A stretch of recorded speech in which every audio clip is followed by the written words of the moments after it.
Nomor 8, ada 5 gaya yang bekerja pada bujur sangkar yang panjang sisinya 10 cm seperti pada gambar. Kalau bujur sangkar berarti panjang sisinya itu sama panjang, ya, berarti sama-sama 10 cm. Yang ditanyakan di sini adalah berapakah resultan momen gaya atau momen gaya total yang bekerja pada bujur sangkar dengan poros, ya, ini mestinya bukan posisi melainkan poros ya Dek ya, dengan poros di titik perpotongan diagonal bujur sangkar tersebut. Jadi kalau ini saya buat garis putus-putus, ini adalah diagonal bujur sangkar. Nah, di perpotongan sini ini dijadikan poros, ya, ini dipaku. Terus kemudian pada bujur sangkar ini dikerjakan 5 buah gaya. Kita diminta untuk menghitung berapakah momen gaya total. Adik-adik masih ingat ya rumus untuk menghitung momen gaya? Jadi kalau momen gaya itu simbolnya adalah tau seperti ini ya, torsi.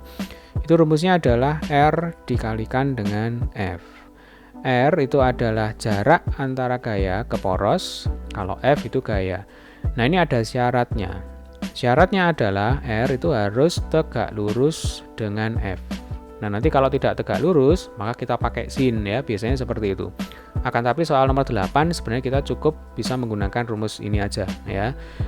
Atau saya tuliskan lengkap ya, biar enak untuk belajar. Jadi torsi itu R kali F kali sin theta. Rumus yang kedua ini digunakan ketika R dan F ini tidak tegak lurus. Maka di sini muncul sin theta. Oke ya. Nah, yang namanya momen gaya itu adalah besaran vektor. Jadi selain punya besar, dia juga punya arah. Sebagai contoh, 4 Newton ini akan menyebabkan bujur sangkar ini berrotasi berlawanan dengan jarum jam. Ya, bisa membayangkan ya. Jadi kalau di sini dipaku terus kemudian bekerja gaya 4 Newton ke kiri, maka bujur sangkarnya ini tidak berpindah tempat, melainkan dia hanya berputar. Nah, berputarnya itu berlawanan arah dengan jarum jam. Demikian juga gaya 10 Newton ini akan menyebabkan bujur sangkar itu berputar berlawanan jarum jam. Nah, untuk gaya 9 Newton ini akan menyebabkan bujur sangkar bergerak berputar searah dengan jarum jam. Ya, karena dia ditarik sehingga bujur sangkarnya ini akan berputar searah dengan jarum jam. Bisa bayangkan ya. Lalu yang 5 akar 2, kembali lagi di sini bujur sangkarnya akan berputar berlawanan jarum jam. Demikian juga untuk gaya 10 Newton ya. Yang ini akan menyebabkan bujur sangkar berputar berlawanan dengan jarum jam. Oke, sampai sini bisa dipahami ya, Dek ya. Nah, sekarang kita tentukan tandanya. Untuk yang searah dengan jarum jam itu biasanya diberi tanda positif. Berlawanan dengan jarum jam diberi tanda negatif. Nah, kali ini kita balik ya. Yang berlawanan dengan jarum jam itu kita beri tanda positif. Kemudian yang searah dengan jarum jam ini kita beri tanda negatif. Tujuannya apa? Tujuannya nanti supaya hasil akhirnya itu positif. Sebenarnya dibolak-balik ini tidak masalah ya. Akan tapi karena saya senang dengan angka positif, maka yang banyak ini saya beri tanda positif. Sampai sini bisa dipahami ya. Ini kita misalkan torsi 1, ini torsi 2, ini torsi 3, yang ini torsi 4, dan yang ini adalah torsi 5. Sehingga torsi total sama dengan torsi 1 ditambah torsi 2 ditambah torsi 3 ditambah torsi 4 ditambah torsi 5. Nah, untuk selanjutnya kita akan gunakan rumus yang pertama ya, torsi sama dengan R kalikan F. Dengan syarat di sini R harus tegak lurus dengan F. Kita mulai dari torsi 1. Torsi 1 berarti gayanya di sini adalah 4 Newton. Gaya 4 Newton ini sebenarnya bisa kita perpanjang ya gambarnya. Nah, nanti jadi seperti ini. Sehingga nanti yang menjadi R1, saya pakai warna merah ya. Nah, ini yang akan menjadi R1 ya. Jadi syaratnya harus tegak lurus antara gaya terhadap R ya. Ini R1-nya. Nah, kalau panjang sisi bujur sangkarnya 10 cm, maka R1 sama dengan 5 cm. Jadi nanti kalau kita masukkan angkanya, torsi 1 sama dengan R1 ya, 5 cm itu sama dengan 0,05 dikalikan dengan 4 Newton. Sekarang torsi 2. Torsi 2 ya, ini tandanya masih sama-sama positif ya. Torsi 2 dengan cara yang sama ini bisa kita perpanjang. Nah, nanti seperti ini ya gambarnya. Sehingga yang menjadi R2 berarti yang ini. Nah, ini yang menjadi R2. Ini harus tegak lurus. Panjang sisinya 10 cm berarti R2 5 cm. 5 cm kalau kita jadikan meter 0,05 ya. Jadi 0,05 dikalikan F2. F2-nya 10. Sekarang kita ke torsi 3. Hati-hati, di sini torsi 3 berarti tandanya negatif. Nah, ini adalah F3 9 Newton, kita perpanjang. Berarti yang menjadi R3 sekarang itu adalah yang ini ya Dek ya. Nah, ini yang menjadi R3. Jadi intinya R dengan F itu harus tegak lurus. R3 berarti setengahnya dari 10 cm, berarti 5 cm sama dengan 0,05 meter.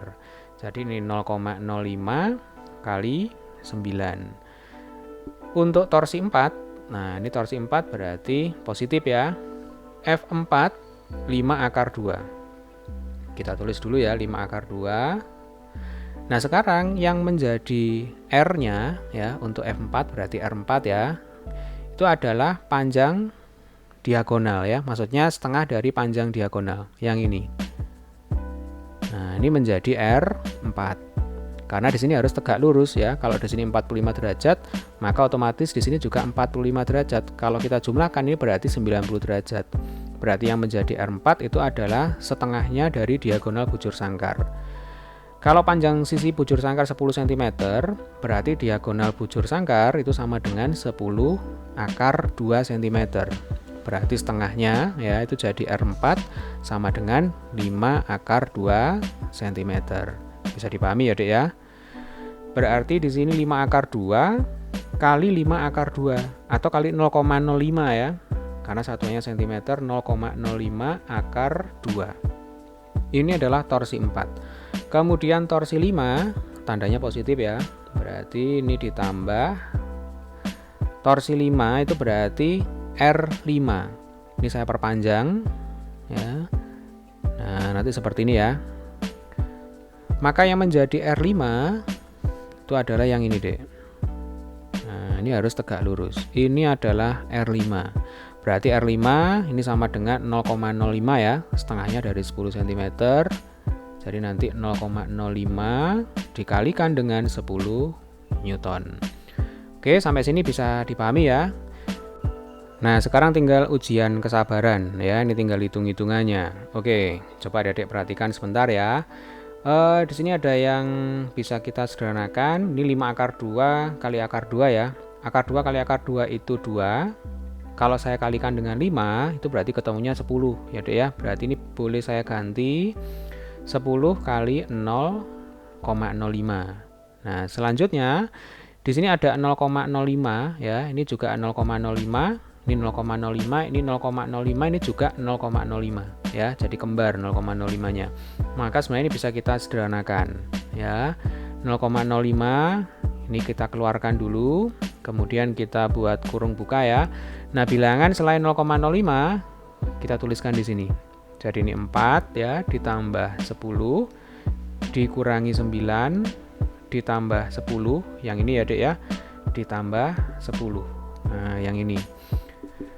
Kalau dalam kurung ini kita kerjakan terlebih dahulu berarti 4 ditambah 1 ya, 10 dikurangi 9 itu 1, berarti ini 5. 5 ditambah 10, 15. 15 ditambah 10, 25. Jadinya 0,05 kali 25. 25 kali 5 itu 125, berarti nanti mundur 2. Nah, hasil akhirnya adalah 1,25 satuannya Newton meter. Jadi nomor 8 jawabannya adalah yang E. Sampai sini bisa dipahami ya Dek ya. Baik, demikian tadi adalah pembahasan untuk soal nomor 8 ya. Ini hitung-hitungan matematisnya, ini lumayan melatih kesabaran kita. Baiklah adik-adik, bagi adik-adik yang belum subscribe channel ini, silakan untuk subscribe terlebih dahulu ya. Dan jangan lupa jika kalian merasa kesulitan, ada yang ingin ditanyakan, masih bingung, boleh menulis di kolom komentar, nanti saya akan usahakan jawab. Jangan lupa untuk di-share juga video ini ke teman-teman kalian, supaya teman-teman kalian juga bisa menyaksikan video ini. Semoga bermanfaat, selamat belajar, tetap semangat, sampai ketemu di video pembahasan soal selanjutnya.